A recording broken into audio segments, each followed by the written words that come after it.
Isang dating British Army captain ang naging kauna-unahang tao na lumakad sa kahabaan ng Amazon River matapos pagdaanan ng libu-libong kagat ng lamok, scorpion attacks at skin disease sa kanyang halos 2.5 taon na odyssey.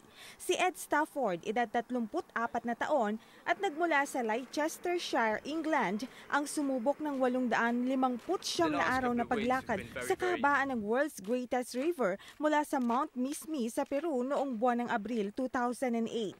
Siya ay naglakbay sa Atlantic Ocean Beach ng mahigit 70 milya sa hilagang silangan ng Brazilian city ng Belém.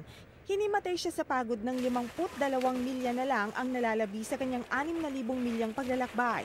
Plano niyang kumpletuhin ang lakad ng 1 taon, ngunit napahaba ang naging paglalakbay niya dahil sa mga naging pagbaha na naging dahilan para umiba siya ng daan, na ang naging resulta ay isang ruta na mas mahaba ng 2,000 milya. Para sa iBalita, ako si Rachel Jonedo.